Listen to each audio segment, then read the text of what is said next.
नाजरीन, दिल के वाल चाहे बंद हों, शरियानों में क्लॉट जम चुका हो या फिर शरियानें मुकम्मल तौर पर बंद हो चुकी हों, तब भी ये नुस्खा इस्तेमाल करेंगे तो इंशाअल्लाह ताला चंद ही दिन में बंद शरियानें क्लॉट सारा पिघल कर तहलील हो जाएगा। जो मुज़र कोलेस्ट्रॉल है उसे कंट्रोल करने के लिए इंतहाई इसके अच्छे रिजल्ट हैं। चंद ही दिनों में कोलेस्ट्रॉल नामी चीज को नेस्तो नाबूद कर देता है और तमाम दिल के अमराज जो हैं उनसे ये महफूज भी रखता है। अस्सलाम वालेकुम नाजरीन, मतलब हर्बल केयर में खुशामदीद। मैं हूँ प्रोफेसर हकीम डॉक्टर मतीन अहमद समदानी। नाजरीन व हुक्मा इकराम, आज मैं आपके लिए एक ऐसा नुस्खा लेकर आया हूँ जो कि कोलेस्ट्रॉल को नेस्तो नबूद कर देता है। अगर क्लॉट बना हो तो क्लॉट को तहलील कर देता है और अगर दिल के वालों बंद हों तो उनको भी ये चंद ही दिनों में खोल देता है। ये कहने की बातें नहीं हैं, आप इसे बनाकर आजमा कर फिर मुझसे बात कीजिएगा। नंबर मेरा स्क्रीन पर होता है। आपको रिजल्ट ना मिले तो खुले दिल से मुझसे शिकवा कीजिएगा। नाजरीन व हज़रात, आज हम पहले कोलेस्ट्रॉल को जानेंगे कि कोलेस्ट्रॉल होता क्या है।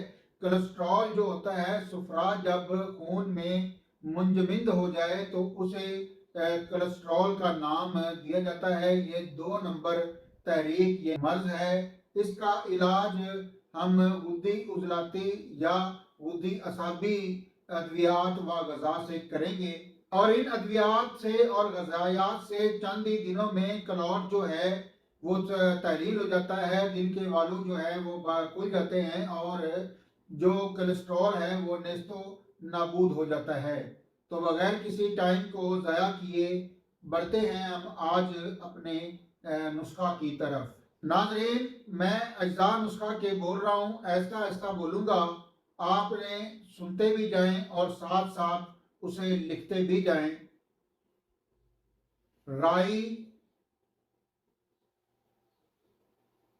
अजवाइन, कलवंजी, तुखम मेथी, तुखम सत्यानाशी और सुंड पाउडर, ये तमाम चीज़ों का पाउडर जो है वो आपने लेना है 30-30 ग्राम। तेजपात, तुखम इलसी, असारून, इन 3 अद्वियात का पाउडर आपने लेना है 20-20 ग्राम। नाज़रीन, आप इसको बनाने का तरीका भी समाप्त फरमा लें और इसको खिलाने का तरीका भी आप समाप्त फरमा लें। आपने तमाम अद्वियात को अलहदा अलहदा सारा बारीक कर लेना है और इनके पाउडर को जो है आपने जिस औज़ान से जिस वज़न से मैंने बताए हैं उस वज़न से आपने इन पाउडर्स को इकट्ठा कर लेना है और ग्राइंडर में एक दफ़ा दोबारा ग्राइंड कर देना है और इसके 1000 mg वाले कैप्सूल जो हैं वो आपने फिल कर लेने हैं। नाजरीन, आप इसको तरीका इस्तेमाल खिलाने का भी सुन लें। आपने एक कावा बनाना है, कावा के अज्जा जो है मैं बोल रहा हूँ, आप सुन लें और ऐसा ऐसा बोल रहा हूँ और उसे लिख भी लें। अदरक आपने लेनी है 3 माशा, लहसुन आपने लेना है 2 तुरियां, दालचीनी आपने लेनी है 1 माशा,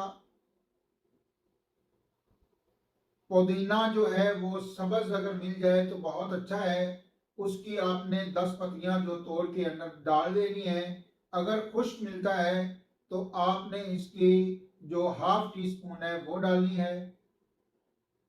जीरा सफ़ेद जो है वो आपने ½ टीस्पून डालना है और सौंफ जो है वो आपने इसमें ½ टीस्पून डालना है। नाजरीन, इन तमाम अद्वियात को आप 2 गिलास पानी में डालकर इसको धीमी आंच पे बॉईल होने के लिए रख दें اور یہ پکتے رہیں، آنچ دھیمی ہو. میں دوبارہ کہوں گا کہ آنچ دھیمی ہو، یہ پکتے رہیں. اور جب ایک گلاس رہ جائے تو آپ نے سارا اس کو اتار لینا ہے اور اس کو ان کے ایک گلاس جو کوا بنے گا اس کو آپ نے الگ کر لینا ہے اور اس کو 3 حصوں میں آپ نے تقسیم کر لینا ہے. کاوے کے ہر حصے میں 2 چمچیاں شہد کی ملا کر آپ ایک کیپسول صبح، ایک کیپسول دوپہر اور ایک کیپسول شام کھانا کھانے کے 1 گھنٹہ بعد آپ استعمال کروائیں. اگر کسی مریض کو شوگر کا عارضہ ہو تو وہ شہد نہ ڈالیں، بلکہ ڈال بھی لیں گے تو اتنا کچھ ہو نہیں جانا. شوگر والے مریض کو جو قدرتی میٹھا ہے وہ صحیح ہے، اتنا غلط نہیں ہے. اگر نہ ڈالنا چاہیں تو وہ اپنی مرضی کریں. اگر شوگر کا عارضہ ہے تو پھر آپ کی مرضی ہے، اس میں شہد ڈالیں یا نہ ڈالیں. صرف کاوے کے ساتھ آپ نے 3 ٹائم یہ کیپسول استعمال کرنا ہے. انشاءاللہ تعالی 10 دن آپ استعمال کروائیں. 10ویں دن آپ اس کی کولیسٹرول کی رپورٹ کروا لیں. کولیسٹرول انشاءاللہ نیست و نابود ہو چکا ہوگا اور ٹرائیگلیسرائڈ جن کا بڑا ہوتا ہے وہ بھی نیست و نابود ہو جائے گا. ناظرین، اگر آپ کو یہ میرا نسخہ اچھا لگا ہو تو اس کو لائک، شیئر، کمنٹس پر ضرور کیجیے گا. اور میرے والدین کے لیے ایصال ثواب کی دعا وہ تو آپ نے ضرور کرنی ہے. حاضر ہوتے ہیں کسی اچھے نسخے یا پورے سیٹ کے ساتھ. تب تک بندہ ناچیز طالب علم کو اجازت دیں. السلام علیکم ورحمۃ اللہ.